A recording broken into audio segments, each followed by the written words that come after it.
नमस्कार, कैसे हैं आप सब। आज उस घटनाक्रम को लेकर आप सबसे मैं मुखातिब हुआ हूं जिसने बांग्लादेश में हलचल मचा दी।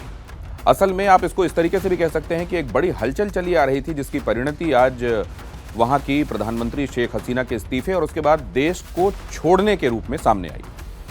दोपहर होते होते ये खबर आम हुई।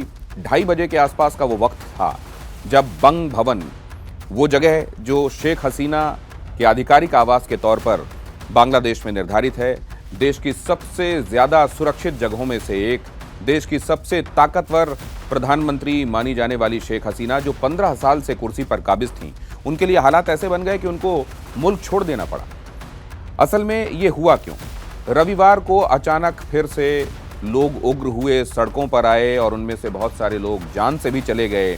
सेना को कहा गया कि आप टफ तरीके से सिचुएशन को हैंडल कीजिए, जहां आवश्यक है वहां अगर आपको लगता है तो बल प्रयोग कीजिए। लेकिन सेना ने एक हद के बाद यह कह दिया कि हम प्रदर्शनकारियों के साथ सख्ती से नहीं निपटेंगे।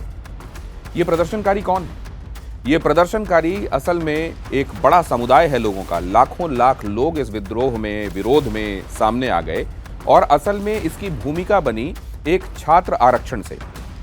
सरकारी नौकरियों में 30% का आरक्षण उन लोगों के लिए निर्धारित किया गया था जिन्होंने 1971 की बांग्लादेश वाली लड़ाई में अपना योगदान दिया था। उनके परिजनों को पब्लिक सेक्टर की जो नौकरियां थी उसमें 30% के आसपास का आरक्षण दिया जाता था। इस बात को लेकर वहां लोगों में असंतोष था। इस असंतोष को भांपते हुए सुप्रीम कोर्ट ने इसे घटाकर 5% भी कर दिया था, लेकिन लोग इससे संतुष्ट नहीं थे। वो ये कह रहे थे कि मेरिट के आधार पर चयन होना चाहिए और आरक्षण नहीं होना चाहिए नौकरियों में।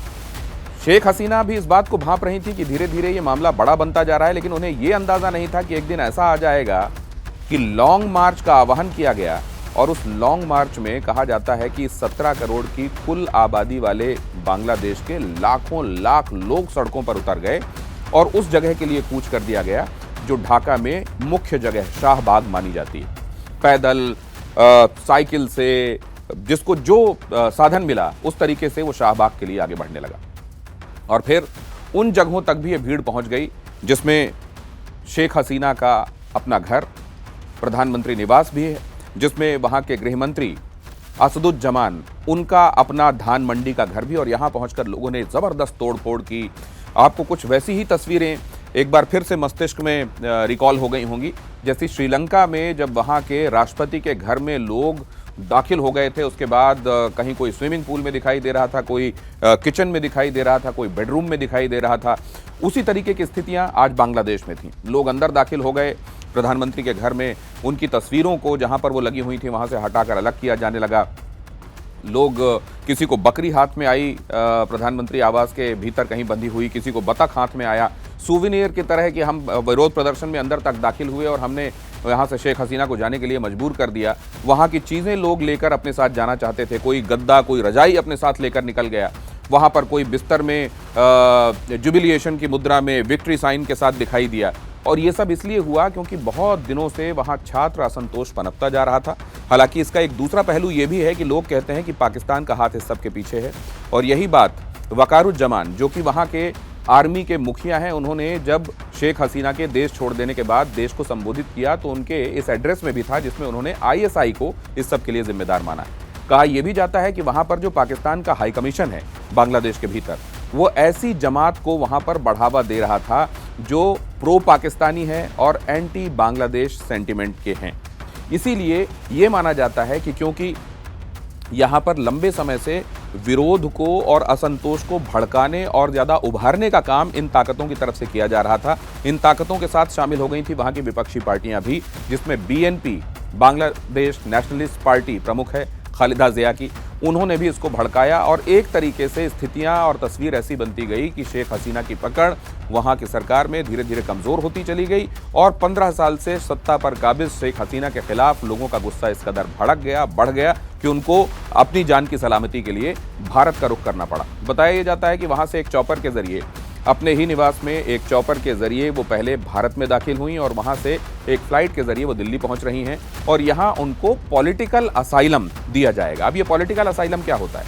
पॉलिटिकल असाइलम मतलब राजनीतिक शरण। जब आपको अपने ही देश से किसी तरीके का खतरा महसूस होता है तो यूनाइटेड नेशंस के चार्टर के हिसाब से उसका आर्टिकल 14 ये कहता है कि आप किसी दूसरे देश को जिसको आप सुरक्षित समझते हो उससे आप पनाह मांग सकते हो, लेकिन आपको अपनी स्थितियों का हवाला देना होता है। आपको आपकी जान पर, आपके सम्मान पर, मान पर वाकई संकट होना चाहिए और फिर वो देश जिससे आप ये मांग कर रहे हैं उसको इसके लिए रजामंद होना चाहिए। शेख हसीना भारत आती हैं, भारत उनको स्टे देता है या असाइलम देता है, यहाँ से वो ब्रिटेन जाती हैं या अमेरिका जाती हैं। बहुत सारी बातें हैं जो अभी स्पष्ट होना बाकी है, लेकिन ये स्पष्ट हो गया कि धीरे धीरे खदबदाता ये जो उनके खिलाफ गुस्सा था बांग्लादेश में, ये इस कदर बढ़ गया। और इसके बावजूद है कि बांग्लादेश इस धरती में उन देशों में शुमार है जो बहुत तेज़ी के साथ अपनी आर्थिक गति को बढ़ा रहे थे, अपनी अर्थव्यवस्था की गति को मजबूती दे रहे थे। लेकिन बताया जाता है कि वहाँ की 17 करोड़ की आबादी में से करीब 1 करोड़ 80 लाख लोग ऐसे जो अलग अलग इंस्टीट्यूशन से ग्रेजुएट, पोस्ट ग्रेजुएट होकर रोजगार की, जॉब की तलाश में थे और उनको जॉब्स नहीं मिल रहे थे। और ऐसे में ये आरक्षण जैसी बात भी सामने आई। वैसे भी वहाँ पर कई तबके ऐसे थे जो शेख हसीना के डिस्पेंसेशन को उनको नहीं चाहते थे कि वो सरकार पर बने रहें, लेकिन उसके बावजूद शेख हसीना फिर से जब चुनाव में उन्होंने वापसी कर ली थी तो ये बात वहाँ के लोगों के एक तबके के असंतोष को बढ़ाने वाला था।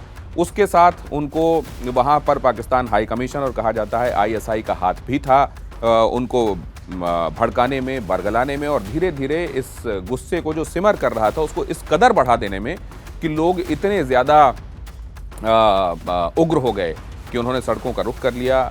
लाखों लोग सड़कों पर आ गए, सैकड़ों जानें चली गईं। 300 के आसपास बीते 1.5 महीने में लोग वहाँ पर मारे गए हैं और स्थितियाँ, शेख हसीना को ये लग रहा था कि शायद वो काबू कर लेंगी। उनके बेटे हैं, उनके बेटे का नाम साजिद जॉय है जो कि अमेरिका में रहते हैं और वहाँ से वो यहाँ पर इस सरकार के लिए सूचना प्रौद्योगिकी से जुड़ी हुई कंसल्टेंसी भी देते थे। और उनका कहना ये था कि अगर यहाँ से ये चुनी हुई सरकार इस तरीके से पदच्युत होती है, इसको अगर हटाया जाता है तो फिर Bangladesh point of no return में पहुँच जाएगा। आज तक जितना भी विकास और प्रगति हमने की है वो सब मिट्टी में मिल जाएगा और बांग्लादेश की स्थिति बहुत बुरी हो जाएगी। अब यहाँ से क्या होने वाला है? वो पाकिस्तान जो अपना घर तो संभाल नहीं पा रहा है लेकिन दूसरी तमाम जगहों पर चीज़ों को अव्यवस्थित करने, डीरेल करने की कोशिश में लगा रहता है। क्या उस पाकिस्तान को एक बड़ा मौका मिल गया और वो अपनी चाल में काफ़ी हद तक कामयाब हो गया है क्या? या बांग्लादेश, वहाँ की आर्मी ने जैसा कहा, आपको मालूम है कि वहाँ वकारुज्जमान जो आर्मी चीफ हैं उन्होंने ये कहा है कि स्थितियाँ अब धीरे धीरे सुधर जाएंगी, हम एक एंटरिम गवर्नमेंट बनाएंगे और ये एंटरिम गवर्नमेंट जनता के मन को ख्याल में रखते हुए अपना काम करेगी।